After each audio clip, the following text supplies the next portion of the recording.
So hello everyone. In last video we had covered crystalline and amorphous solid. ठीक है, तो अब हम पढ़ने जा रहे हैं classification of crystalline solid. Now our next topic is classification of crystalline solids. Our next topic is classification of crystalline solids. तो एक बार हम क्रिस्टलाइन सॉलिड की डेफिनेशन को रिमाइंड कर लेते हैं. क्रिस्टलाइन सॉलिड्स हमने उन सॉलिड्स को कहा था जहाँ पे कि कॉन्स्टिट्यूएंट पार्टिकल्स का जो अरेंजमेंट है वो हमारे पास रेगुलर होता है, एक definite arrangement of constituent particles होता है. तो depending upon their nature of intermolecular forces हमारे पास क्रिस्टलाइन सॉलिड्स को हम फर्दर 4 क्लासेस में कैटेगराइज करते हैं. फर्स्ट होता है हम पे मॉलिक्यूलर सॉलिड्स. सेकेंड होता है हम पे आयनिक solids and the third one is metallic solids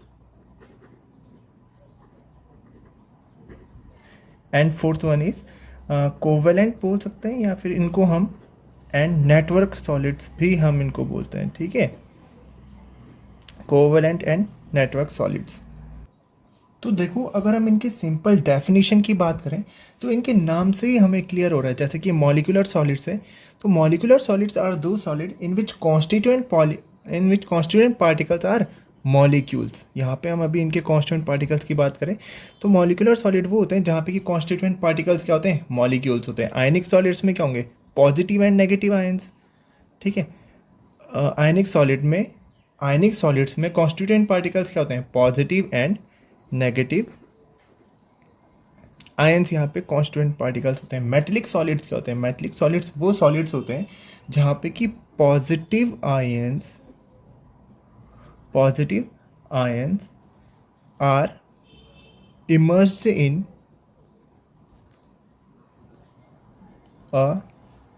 in sea of electrons बोल सकते हैं, इलेक्ट्रॉन्स. ठीक है, और कोवेलेंट सॉलिड क्या होते हैं, covalent and network solids are those solids जहाँ पे कि constituent particles are bonded with covalent bonds. जहाँ पे कि कॉन्स्टिट्यूएंट पार्टिकल्स क्या होते हैं, जो मेटल होता है हमारे जो भी सॉलिड है हमारे पास, सॉलिड के जो कॉन्स्टिट्यूएंट पार्टिकल्स हैं वो सारे के सारे आपस में कैसे बॉन्डेड हैं, constituent particles are bonded with covalent bond throughout the solid, पूरे सॉलिड में. ठीक है, that's why it is also called network solid. Okay, अभी हम इनको डीपली समझने की कोशिश करते हैं कि होते क्या क्या ये. Okay, the first one is molecular solid.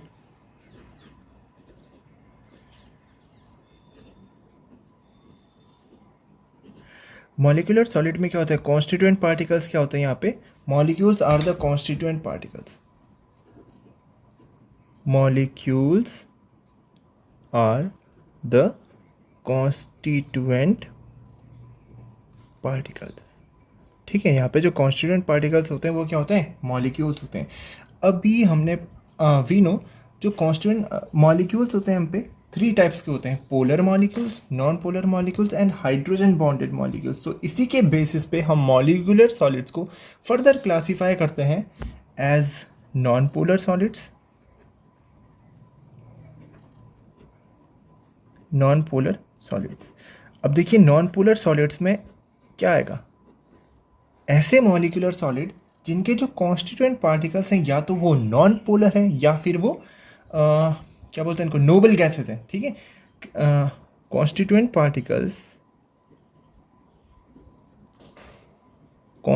Particles are non polar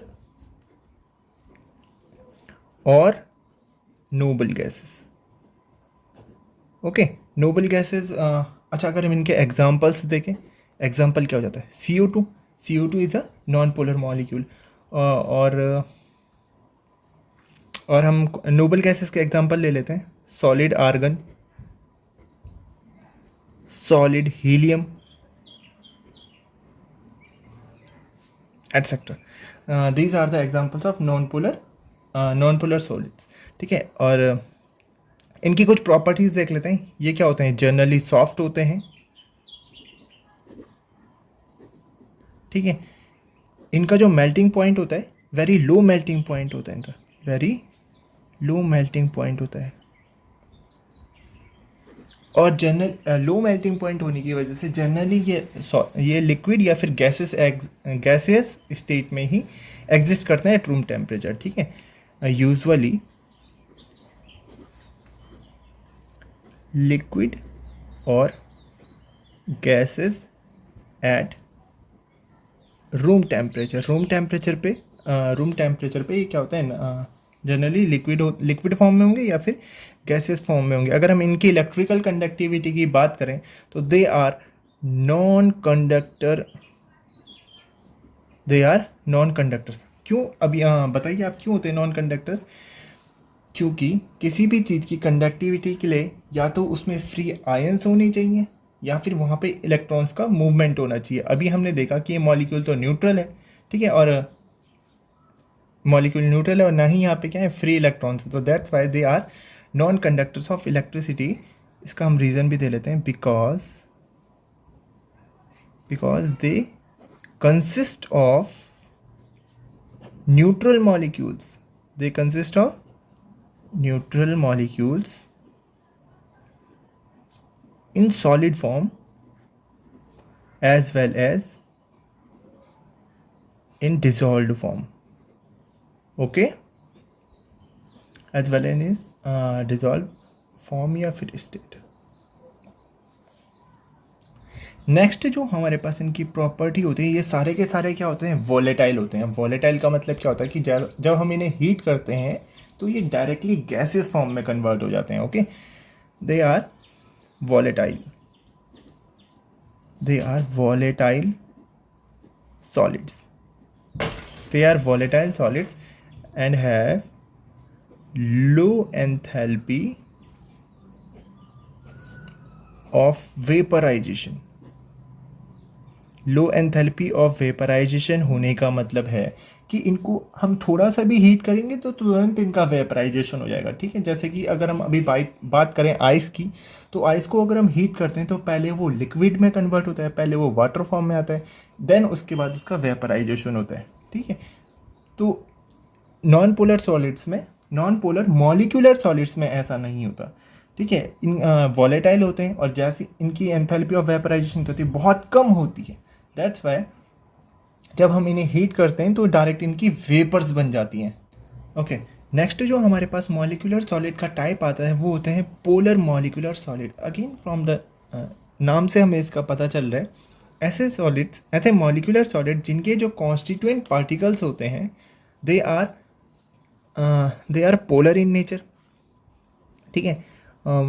constituent particles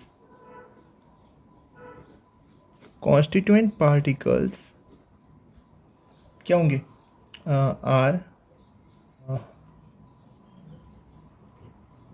polar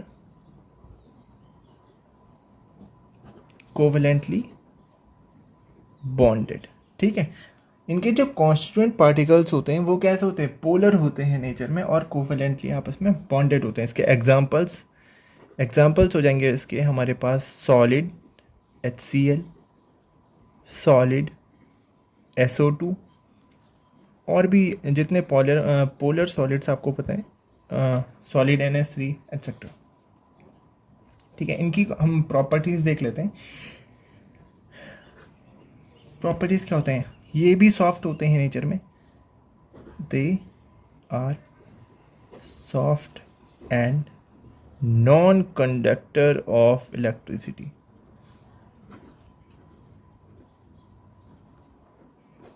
ठीक है। मेल्टिंग एंड बॉइलिंग पॉइंट इनका भी क्या होता है, लो होता है।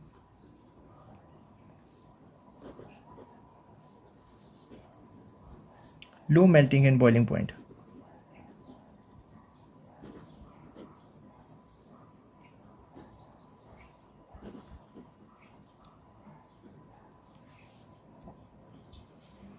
And third point enthalpy of vaporization. इनकी जो एंथैल्पी ऑफ वेपराइजेशन होती है मतलब कि इन सॉलिड्स को जब हम वेपर में कन्वर्ट करते हैं, ठीक है, तो amount of energy required to convert a substance into vapor form is called enthalpy of vaporization. तो इनकी जो enthalpy of vaporization होती है वो नॉन पोलर मॉलिकुलर सॉलिड के कंपैरिजन में ज़्यादा होती है. ठीक है, they have higher enthalpy of vaporization. They have higher enthalpy of vaporization in comparison to non-polar molecular solids. Non-polar molecular solid के कंपैरिजन में इनकी जो एंथैल्पी ऑफ वेपराइजेशन होती है वो क्या होती है, ज़्यादा होती है. ठीक है, तो अब हम पे इसका जो थर्ड क्लासिफिकेशन आता है, थर्ड क्लासिफिकेशन आ जाता है हम पे hydrogen bonded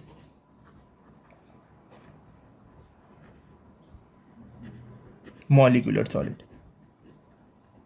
hydrogen bonded molecular solids क्या होते हैं, देखिए ऐसे सॉलिड्स जिनके की जो मॉलिक्यूल्स हैं, जिनके कॉन्स्टिट्यूएंट पार्टिकल्स के बीच में हाइड्रोजन बॉन्डिंग हो रही होगी. सिंपल नाम से हमें पता चल रहा है हाइड्रोजन बॉन्डेड मॉलिक्यूलर सॉलिड्स. ऐसे सॉलिड्स जिनके जो कॉन्स्टिट्यूएंट पार्टिकल्स हैं उनके बीच में क्या हो रही होंगी, हाइड्रोजन बॉन्डिंग हो रही होगी. ठीक है, इसका एग्जांपल हमारे पास क्या हो जाएगा, आइस. ठीक है, तो डेफिनेशन की बात करें हम, the molecules of such solids, the molecule of such solids contain hydrogen bonding. Hydrogen bonding between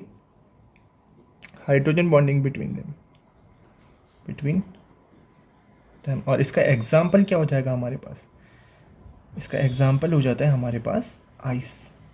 ठीक है, आइस यानी कि solid H2O. That's it.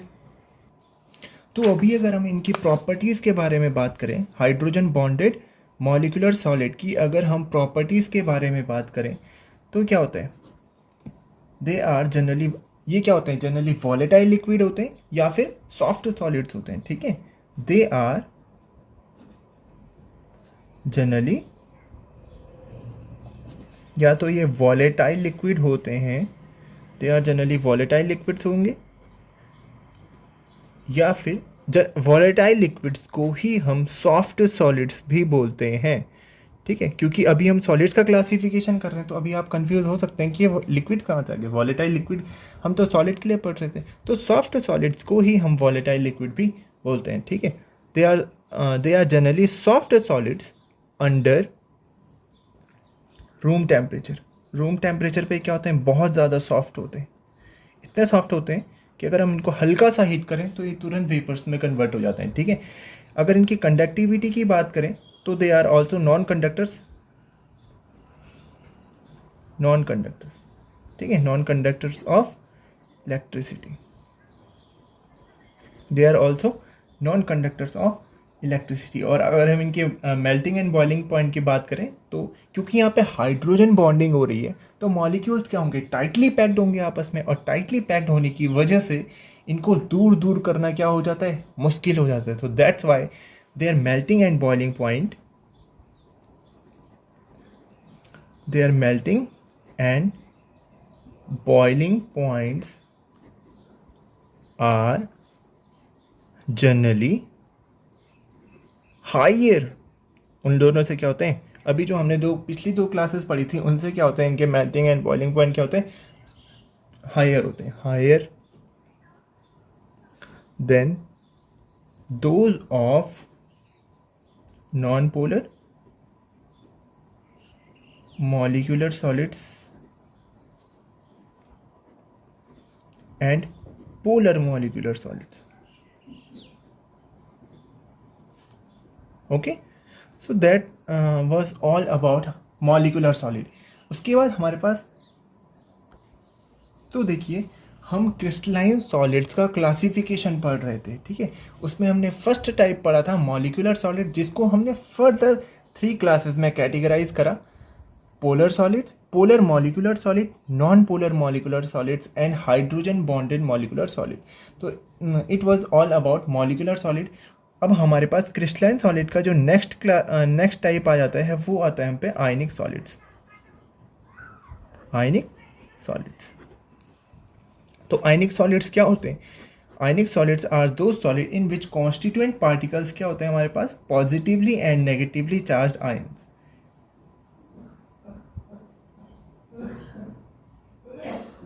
constituent particles are positively and negatively charged ions। और ये कैसे अरेंज्ड होंगे? एक रेगुलर मैनर में अरेंज होंगे, क्योंकि हम क्रिस्टलाइन सॉलिड्स के अंदर इनको पढ़ रहे हैं, है ना? ठीक है, तो सिमिलरली इनकी कुछ हम प्रॉपर्टीज़ देख लेते हैं। ठीक है, आयनिक सॉलिड्स कैसे होते हैं? ये होते हैं हार्ड एंड ब्रिटल होते हैं। देखिए, प्रॉपर्टीज़ तो आपको थोड़ा सा याद रखनी ही पड़ेंगी। इनके मेल्टिंग पॉइंट क्या होते हैं? हाई मेल्टिंग पॉइंट्स होते हैं।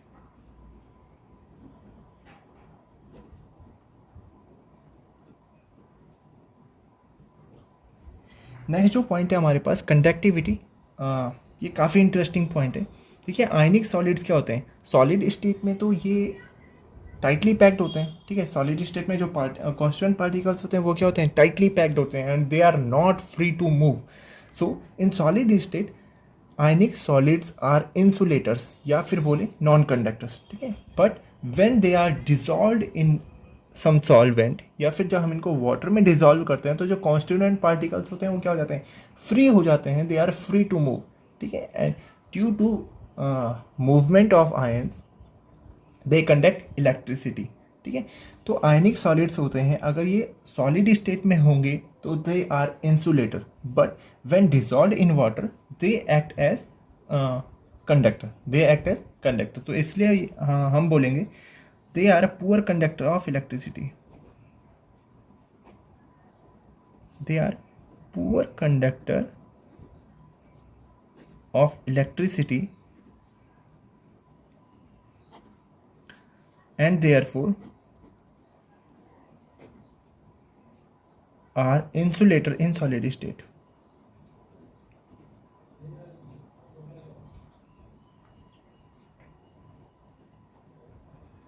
ठीक है, सॉलिड स्टेट में क्या होते हैं? एज अ इंसुलेटर वर्क करते हैं।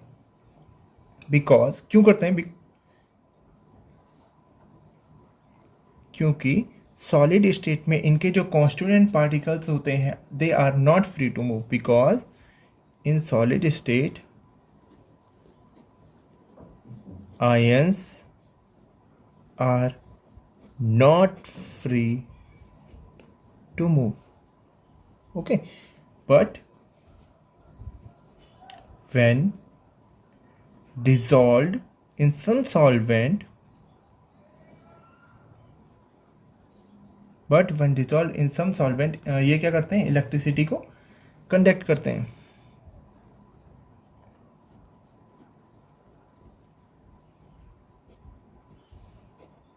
Ions get free to move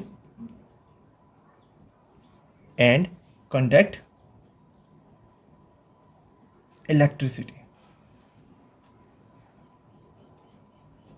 Okay. Next point is enthalpy of vaporization, and they have high enthalpies of vaporization. High enthalpies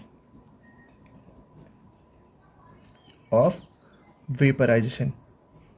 high enthalpy of vaporization होने का मतलब है ये इजीली वेपर्स में convert नहीं होते, हमको बहुत ज़्यादा हीट करना पड़ेगा अगर हम इनको वेपर्स में कन्वर्ट करना चाहते हैं। Okay, and the next point is solubility. ठीक है, तो सॉल्युबिलिटी की अगर हम बात करें, जो आयनिक क्रिस्टल्स होते हैं या फिर जो आयनिक सॉलिड्स होते हैं ये वाटर में ईजिली सॉल्यूबल हो जाते हैं और पोलर सॉल्वेंट्स में भी। ठीक है, they are easily soluble in water and other polar solvents, but non polar solvents में नहीं होते ये डिज़ोल्व। नॉन पोलर सॉल्वेंट्स में ईजिली या तो ईजिली डिज़ोल्व नहीं होंगे या फिर होते ही नहीं है, मतलब ये तो बहुत मुश्किल से डिज़ोल्व होंगे या फिर नहीं होंगे। ठीक है, तो इनकी अगर हम बात करें तो आयनिक सॉलिड्स या फिर ionic crystals are soluble in water, they are soluble in water and other polar solvents, other polar solvents and they are insoluble or slightly soluble or very slightly soluble or very slightly soluble in non-polar solvents.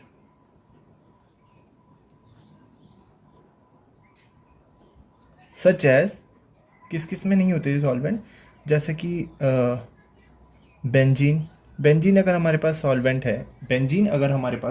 है, और उसमें हम किसी आयनिक solid को dissolve करने जा रहे हैं, फॉर एग्जांपल अगर हम बेंजीन में NaCl को डिसॉल्व करने जाएंगे तो NaCl जो कि एक आयनिक सॉलिड है वो बेंजीन में डिसॉल्व नहीं होगा, ठीक है। और जैसे CCl4 होता है हमारे पास, कार्बन टेट्राक्लोराइड, इनमें ये आयनिक सॉलिड्स नहीं होते। अच्छा, अगर हम एग्जांपल्स की बात करें, एग्जांपल्स ऑफ आयोनिक सॉलिड की अगर हम बात करें तो आयनिक सॉलिड्स कौन कौन से होते हैं हमारे पास, NaCl हो जाता है, KNO3 हो जाता है, लिथियम फ्लोराइड हो जाता है, Na2SO4 हो जाता है, एक्सेट्रा। ये सारे हमारे पास क्या हो जाते हैं, आयनिक सॉलिड के एग्जाम्पल हो जाते हैं। Then the next classification of crystalline solid was metallic solid, ठीक है। थर्ड टाइप कौन सा था हमारे पास, मेटेलिक सॉलिड। मेटेलिक सॉलिड बोलो या फिर मेटेलिक क्रिस्टल भी बोल सकते हैं इसको, ठीक है, मेटेलिक सॉलिड या फिर मेटेलिक क्रिस्टल। तो इसकी डेफिनेशन थोड़ा सा आपको समझनी पड़ेगी।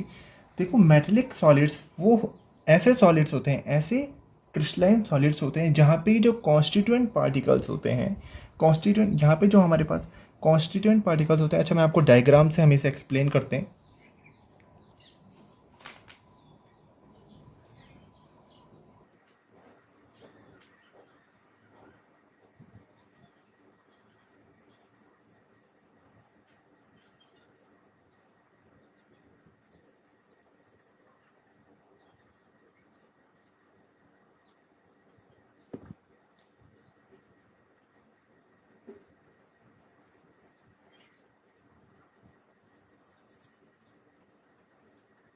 तो देखिए यहाँ पे ये हमारे पास क्या है, पॉजिटिव आयन है,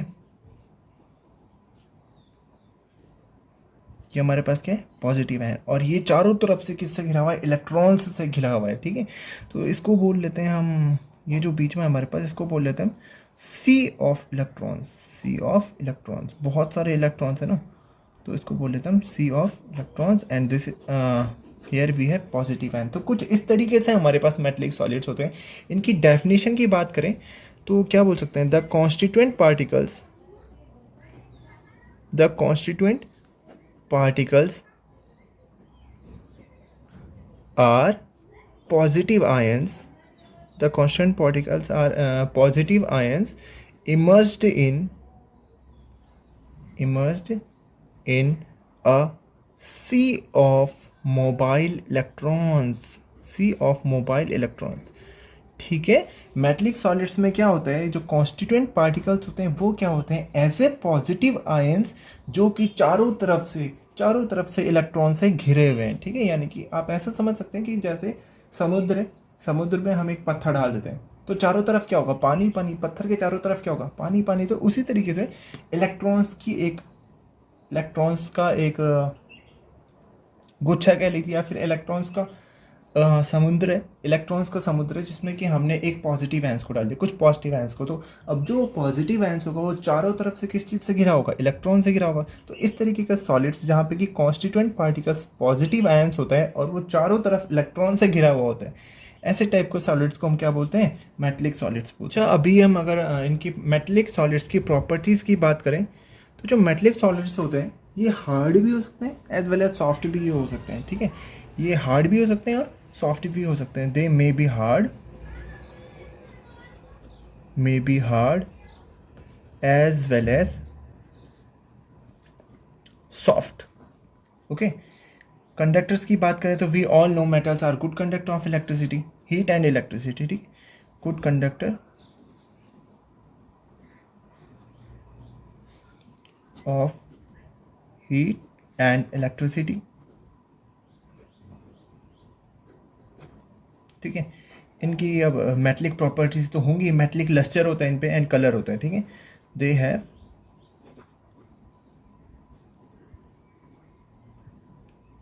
they have metallic lustre and colour in certain cases and they have color in certain cases।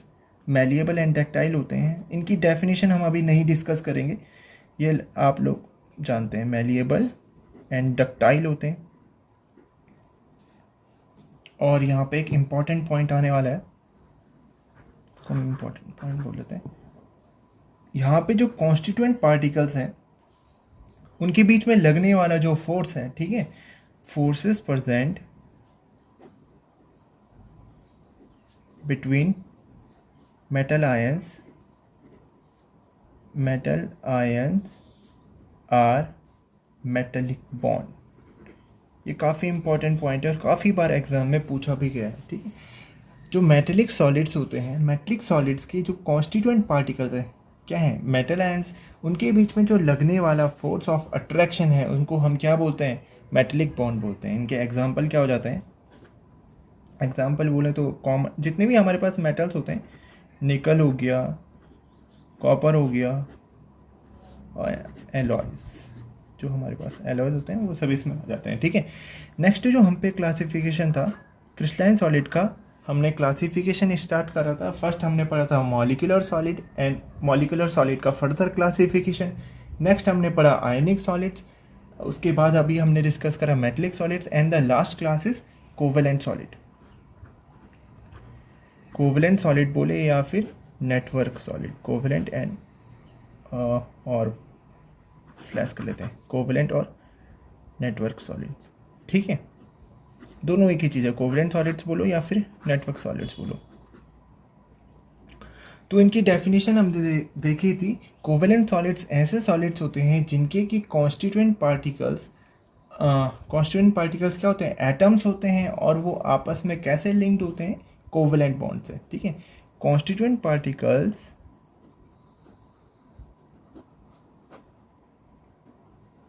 Particles क्या होते हैं यहाँ पे, आर एटम्स।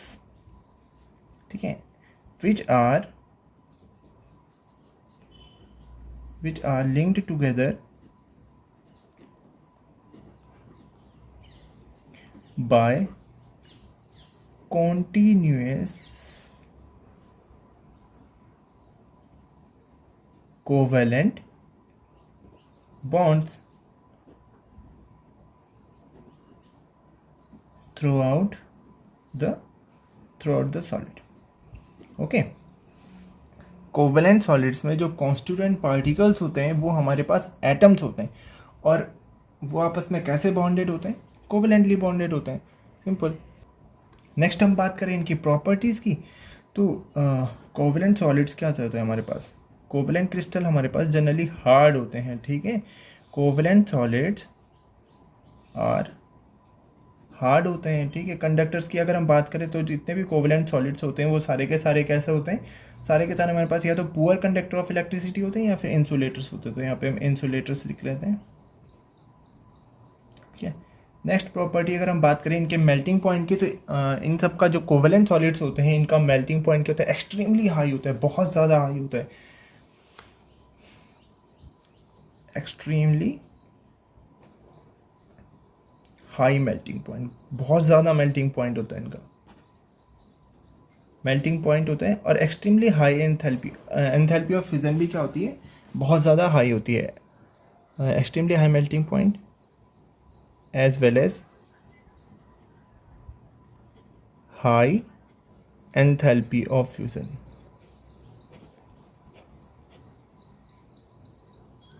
ठीक है, so that's it for today guys. This was all about classification of crystalline solids. इसके बाद मैं आपको एक स्लाइड प्रोवाइड करा दूंगा जहाँ पे कि इस पूरी वीडियो की समरी आपको एज अ नोट फॉर्म आपको मिल जाएगी। Okay, thank you.